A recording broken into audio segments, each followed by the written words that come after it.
We're joined by Kevin Wright, the Asia Pacific analyst with Kpler. Kevin, good morning. Prices just keep moving upwards. Certainly, they seem to have good reason this morning with the deep freeze in the US.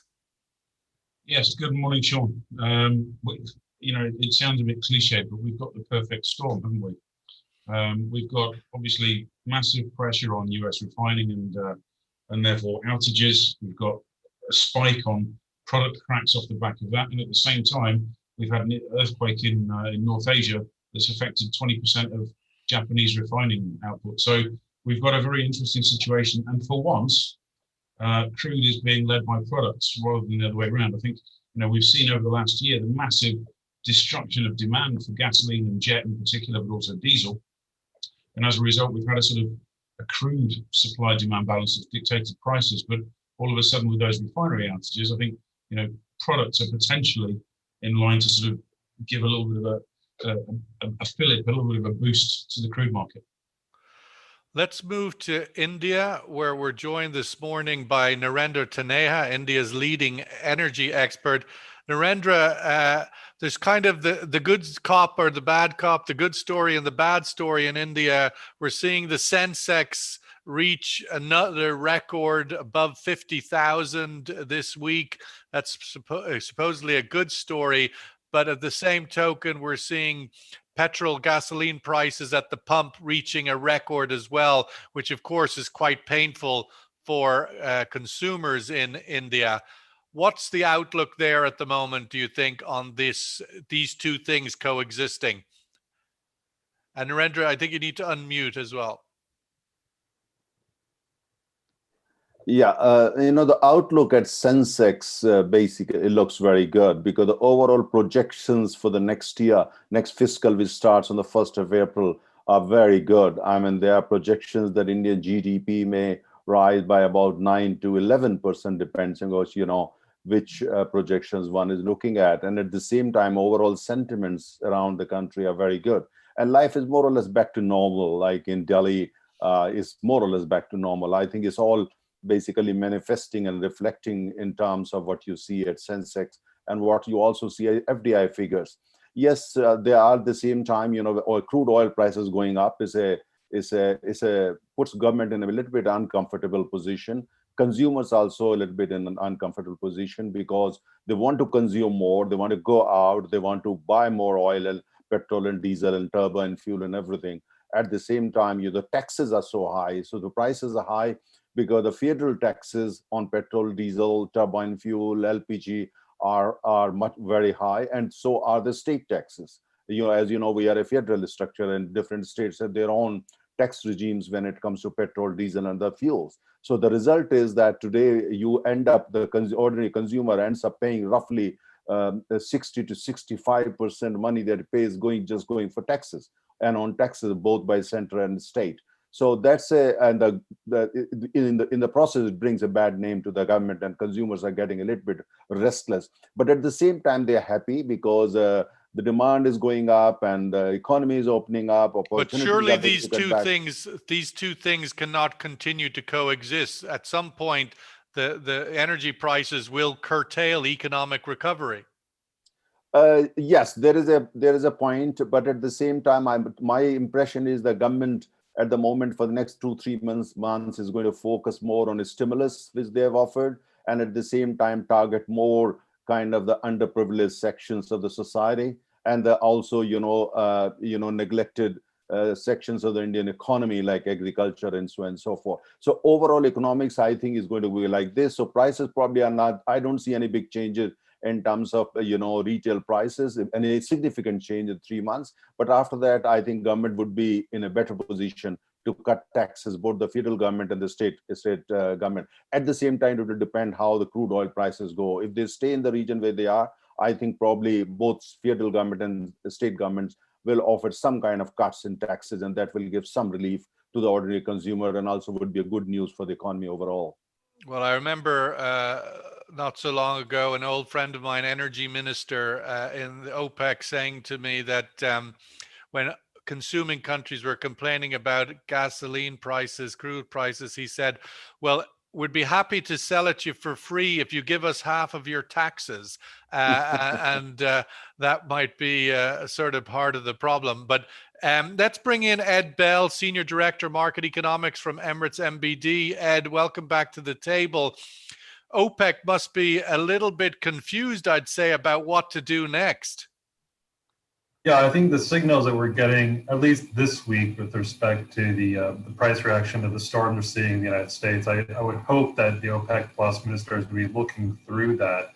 But putting that to one side, I think overall the conditions around the oil market and commodity markets generally are pretty positive as we go forward. I mean, the rates of vaccination that we're seeing in some key markets are starting to pick up at a decent level. Yeah, there are still big countries that are still lagging behind, but you can pretty clearly see that this is a pace that's only going to accelerate down the road, and maybe that recovery holds a bit longer until the second half of the year for it to really get some legs. But nevertheless, I think the outlook economic-wise is pretty positive globally.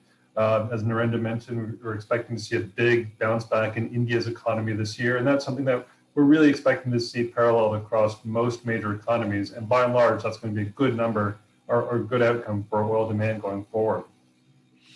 Kevin, are we lucky in a way, I don't know, given the outages of the last few days and this week, that it's coinciding also with the China Lunar New Year, where demand is a little bit depressed, given the fact that the money, hundreds of millions that would normally travel are at home and not traveling? I don't know if it's lucky, but it's a very interesting phenomenon this year. As we all know, the world's largest migratory event, and suddenly the transportation demand has been down by 70% or so year on year, certainly from a rail perspective. So it's been a really strong response, if you like, to a relatively limited amount of cases in northeastern China. But I think it was necessary for the government to do that. I think they've been actually surprised by the level of adherence, by the level of compliance with the newly imposed restriction. It's sort of coming back to the point I made a few moments ago about product cracks. It's an interesting situation because obviously product cracks have been very depressed over the last year, and yet because of what we're seeing in Europe, in the States, and in East Asia or North Asia as well, product cracks all of a sudden look a little bit stronger. So maybe we're getting to that stage of seeing a little bit of a recovery in the market. Narendra made the point a moment ago, and I think it's very valid, that an awful lot of retail gasoline and diesel prices is actually taxed. Well, that's the same in most of the Western world as well. But the fundamental point here is Indian demand is also recovering. Even as far back as last October, it was growing year on year. So that's creating a much more constructive picture, perhaps, than we've seen in a while. Narendra, as OPEC Plus sits in their consideration as to what to do next, I know that in this region, of course, there was a lot of plaudits for Saudi Arabia for cutting an extra 1 million barrels a day and pushing prices up to these levels. But of course, for a consuming country like India, that is not the most appreciated thing in the world. OPEC sitting now at the table in April or in a few weeks' time to consider their next steps. Would you express some caution that not to put too much pressure on the consuming nations at this sensitive time? Well, very good point. You see, in fact, India bilaterally to Saudi Arabia and to Russia, and also at the G20 platform, has already raised this issue. If the prices go beyond a certain point, let's say beyond 65 on a sustained basis, a bad news for the oil producers. Because if you go by OPEC projections or the recent projection of International Energy Agency, I mean, in India, 2019, that's before pandemic, were consuming 5 million barrels a day. And projections are that over the next 20 years, India is going to lead the market, not China. India is going to lead it, and the projections are India's demand is going to be in the region of 9 million barrels a day. So if OPEC should also, share this picture and try to be part of this story, then also you had otherwise countries like India in particular would start investing even more in renewable energy, and that may not be a good news for them. So this being conveyed to OPEC, to Saudi Arabia in particular, that that they should actually be cooperating in the sense so that India is not compelled to spend even more money, more than India actually wants to at this stage in renewables, if there is no or atomic power. So that's consultations are going on, and OPEC has given the promise. Saudi Arabia and Russia, they've both given the promise that they are looking into it very seriously. In fact, the recent development is that Saudi Arabia and India are actually deepening their relationship in the field of oil.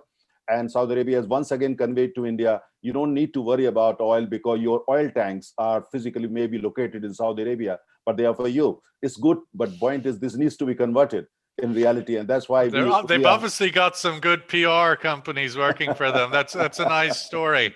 Ed, we saw in the Emirates NBD banknote this morning the report on the traffic at the Dubai airport for 2020. In your report today, you're telling us that it was down 70% in 2020. My question really is, where does it go from here? A lot of this oil market recovery for 2021, and certainly on the demand side, is built on a recovery of jet fuel.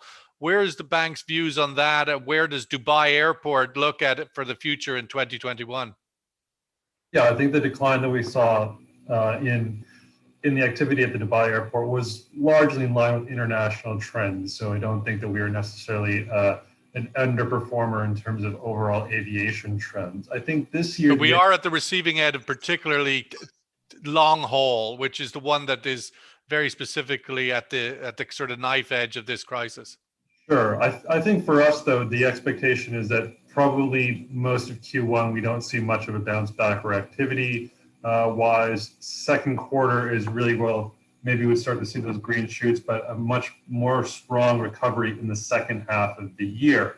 So that would help to support the domestic economy, and presumably you would see a better bid for jet prices toward the second half of the year. I think the question will be interesting as to if the kind of activity that we're seeing in the product markets right now can extend going forward, and that it does incentivize some more buying activity over the next couple of months.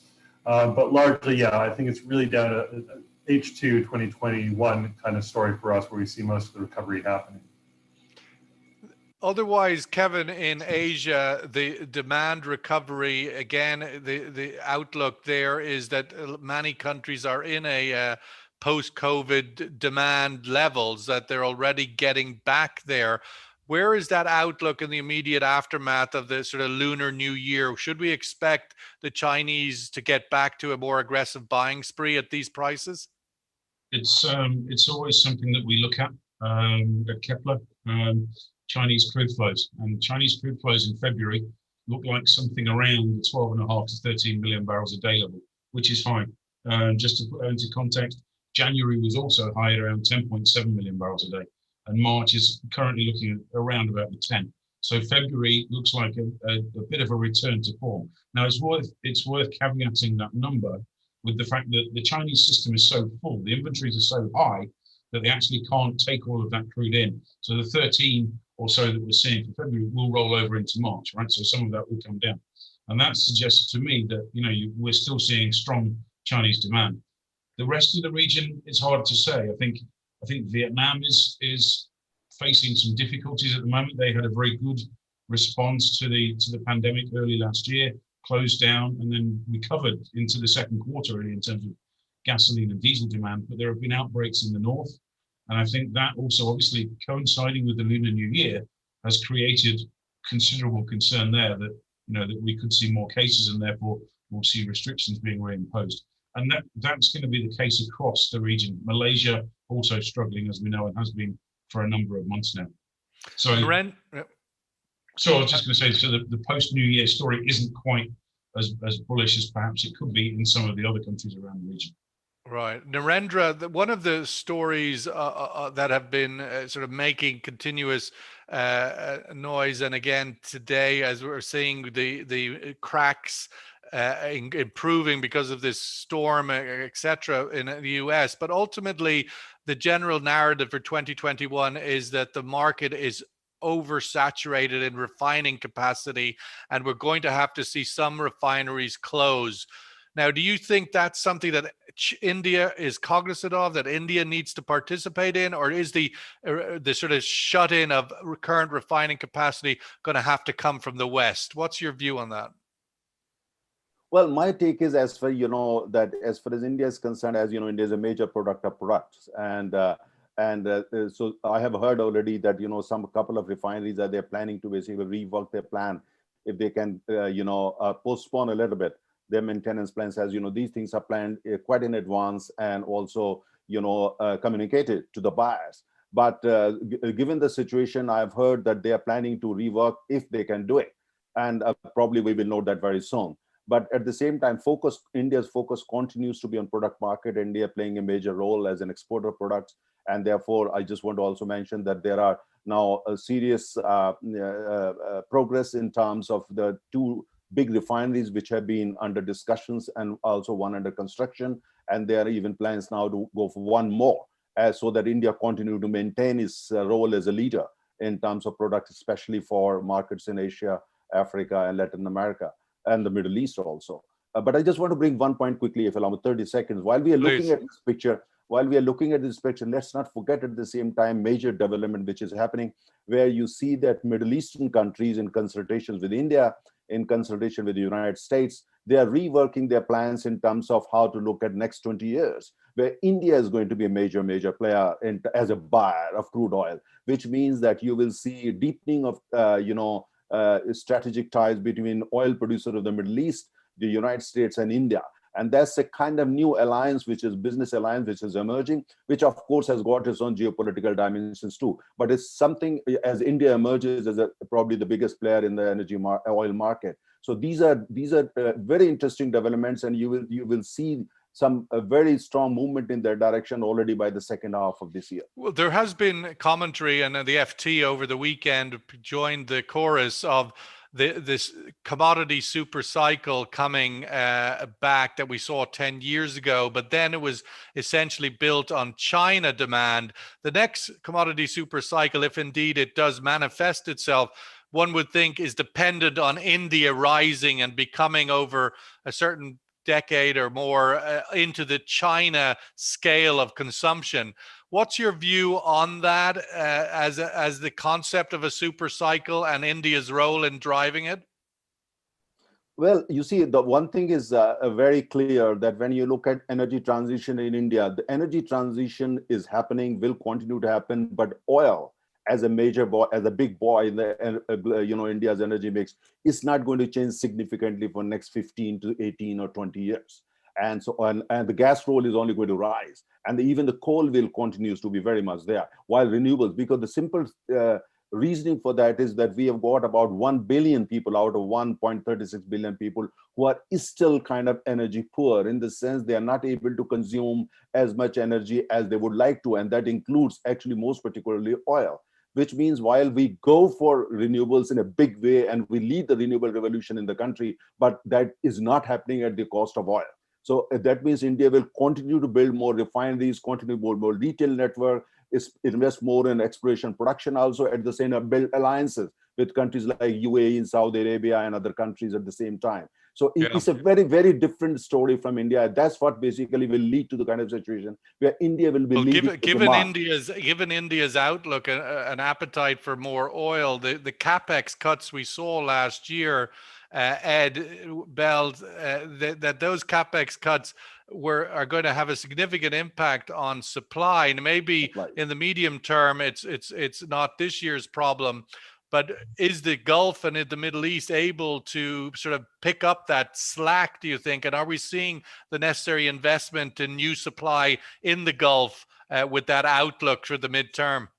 Well, honestly, when we look at capex and some countries, especially even the NOCs, they slash their capex. That's an area of worry for us, and that's being studied very, very carefully, not in country by country, but company by company. And that's an area of worry, and we see a lot of problems due to that between 2022 and 2024. And so let me just bring in Ed on that point. Ed, your views on that in terms of the investment in the Middle East meeting that midterm demand, and at some point, does it also add to the upward pressure we're seeing on prices? Well, I think that that's been a long-term strategy of the Gulf NOCs. I mean, ADNOC's target of hitting 5 million barrels, but 5 million barrel a day of capacity by 2030, that's been in place for a long time. We had an announcement toward the end of last year that they're committed to spending $130, $140 billion on production capacity in oil and gas over the next couple of years. So I think that there is very much a commitment or an appreciation that the Gulf region can be the gap filler, so to speak, in the sort of 2025 to 2030 kind of time frame in terms of meeting that demand, particularly as capex in, I guess, your sort of legacy producing regions is going to be more constrained by factors that we're not really burdened by here in the region. So we're not really seeing, solid pressure from investors, for instance, to divest away from oil and gas fixated on producers in the Gulf region that you might see, say, in the North Sea or across the United States or Canada. So I think very much the strategy that we've seen for increasing capacity, those numbers have been on the wall, I think, for Gulf producers for a long time, and they're taking advantage of it. Ed, I wanted to get your opinion also on the other story on the digest today, which was the news overnight from Saudi Arabia's finance minister basically putting out a warning that all international companies that don't have their Middle East headquarters in Riyadh from 2024 can expect that they will not receive any government business. That's obviously a big issue for Dubai, which is currently the regional hub. What's your take on that news? Yeah, I think it is a big challenge for the USP, let's say, of Dubai going forward. I mean, already I think you're seeing more and more firms build up their foothold in Saudi Arabia as the economy opens up further and there are more opportunities. But to put it out so sort of bluntly that, you will not be receiving business if you do not have your regional headquarters in the kingdom is, a strong step. We've seen similar kind of moves in other countries in the past where you want to make sure that capital is invested in the country that's going to be receiving the share of the work, or that you potentially have kind of technology or staff transfers as well. So I'm not sure it's necessarily the most open and welcoming message that you want to be sending out to international firms, that if you want to do business, you have to agree to commit to the kind of level of investment that the kingdom is outlining at the moment. And I think there's also a big question about enforceability. What does a regional headquarters constitute? Is that an office with 10 people, or is that an office with 200 to 300 people? So if you just had the small office there and people still shuffling in from the rest of the region, it may not be as impactful in terms of the outlook for Dubai or these other sort of commercial. Yeah. I suppose the timing is also one of concern, given that as we come out of COVID, a lot of companies will be reevaluating future policies, and that certainly will be one they'll have to put into their considerations now that it has been announced. Let's go to the survey question for getting the rest of the room's view on the outlook going ahead. How much oil should OPEC Plus increase supply by in April? I suppose if India had it, it would be 2 million barrels per day, and something that really puts a downward pressure on the oil price. But the question to the room is how much oil should OPEC Plus increase supply by in April? Not what you think they will do, but what do you think they should do? None, 1 million barrels per day, 2 million barrels per day. Welcome everybody's view on that, and we go around the table for some closing thoughts. Kevin, the outlook for the week, the rest of the week, clearly it's been a very strong start for all sorts of reasons, but ultimately one would have to say the fundamentals underpinning the oil market are looking pretty solid. Yeah, I think so. And I think, going back to the point I made right at the very start, the cold front that's sweeping through the States is clearly going to be very supportive for the next few days. And unless we see a sudden change in that, I don't see that really changing in terms of price action either. And your outlook for China through the first quarter remains pretty solid, near those heightened levels we saw at the end of last year. Yeah, I think we're going to see, the raised crude imports that I mentioned a few moments ago. I think we're going to see raised refinery output because the Chinese domestic demand is relatively strong. Once we get past the sort of the crowded part of the Lunar New Year. So I think, China sort of leads the way for the world's economies to recover. Narendra, the same, your thoughts, the outlook for the rest of this particular week. Prices continue to rise, extra pressure. You had the farmers annoyed. Now you're going to have the truckers annoyed in India. It always seems like you're faced with somebody's annoyance. That's the great democracy, I suppose, that India is. Yeah, I mean, is there, but there is no significant kind of impact when it comes to the demand for oil and products, but what is having an impact, I wouldn't say very big one, but is the oil price, the retail prices. I mean, people want to consume more, they want to go out on holidays, and they want to go, to other places. And India is a vast country, but the majority of people, especially the lower middle class, and they're also what's the current consumer. snapshot, Narendra? If you just give us a quick update on the COVID situation, what is the infection rate? What are the mortality rates at the moment? Well, COVID situation overall is pretty good, except for the states such as Kerala and Maharashtra. Maharashtra, which is, as you know, is a Mumbai is there, which is the commercial capital. There, the situation is under control, but is not very encouraging, and that's a bad news. But except for Maharashtra and parts of Kerala, overall things are almost beginning to get back to normal. New Delhi, where I'm based, is almost back to normal. I mean, the worry is still there, is there very much on the horizon. But I think a vaccine campaign is changing the picture. We are pretty optimistic, but at the same time, keeping our fingers crossed, looking at what people have gone through in Western part of the world. So what's the dominant vaccine that's being used in India, and how big is the campaign? Well, campaign is pretty big. Like, we have already vaccinated more than 10 million people, and the good advantage that India has over many other countries, that we are also not a big producer, we are a big exporter of vaccines. If you see many parts of the world, India is a major big exporter of vaccine. So on the one hand, we are vaccinating millions in India practically on a daily basis. At the same time, we are exporting millions of vaccines every day to different geographies. Okay, let's get the survey result and give Ed the last word this morning. How much oil should OPEC increase supply by in April? 1 million barrels per day gets the nod. Ed, your closing thoughts and what you'll be watching for the rest of the week. Yeah, well, just an interesting question is to, whose perspective are you taking about that supply increase, from the point of view of the producers or consumers. My vote was actually for the 1 million barrels a day, because I think that would help to solidify prices in the sort of $50 to $60 range in the second quarter, which wouldn't probably raise too many alarms for the consuming nations, but also is a decent enough number for most of the OPEC countries.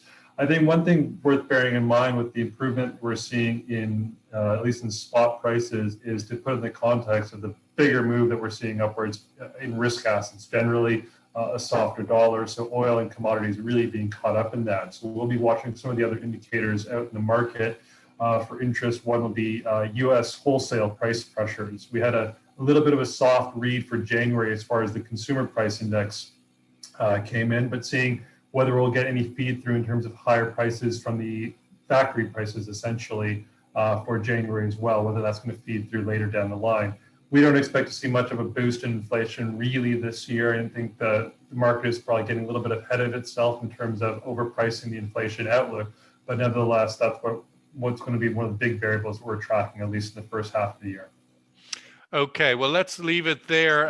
It just leaves me to ask Kevin, what are all those dots on the map behind you? I can't handle leaving this call not knowing what those dots are. That's a snapshot or a screenshot of the Kpler platform. And all of those little dots are, well, the green arrows are loaded vessels and the orange arrows are ballast vessels. And then the green and orange dots around the coastline are terminal and storage facilities. All right, well, that's good to know. We should all have one. Thank you, Kevin from Singapore. Really appreciate your time today. Narendra from Delhi, thank you so much. And Ed from Dubai, really appreciate your insights and contribution. The 50-odd people that logged in for the call, thank you for your time. We'll catch up with everybody later in the week. All the best. Thanks very much. Thank you.